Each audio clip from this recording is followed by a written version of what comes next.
Il suo volto ha iniziato ad essere conosciuto quando è cominciata la crisi di Vinyls. Nicoletta Zago è stata una delle persone più attive nel portare avanti le rivendicazioni dei lavoratori di un'azienda che ormai sembra essere arrivata al capolinea. 47 anni, mestrina, perito chimico in Vinyls dal 2004, ma lavoratrice al petrolchimico dall'88, insieme con alcuni colleghi la Zago è stata in prima linea in tutte le occasioni in cui i dipendenti dell'azienda chimica hanno protestato.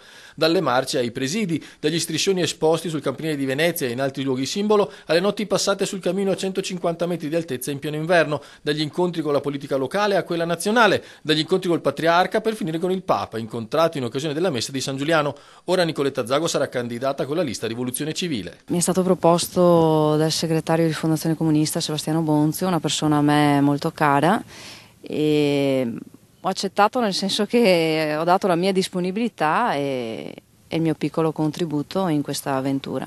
Importante sarà poter continuare a parlare di Vinyls.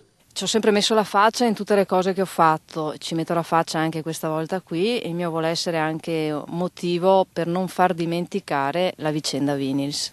Rivoluzione Civile si chiama la lista, due parole che Nicoletta declina così. Rivoluzione civile, noi nelle nostre proteste siamo sempre stati pacifici, civili, non violenti.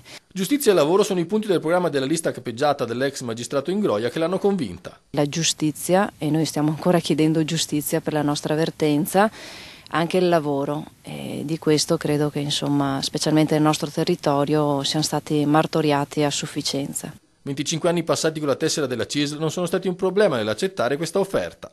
Io credo che la diversità di opinioni, qualsiasi esse siano, non sia motivo di scontro, ma anzi di confronto e di dialogo.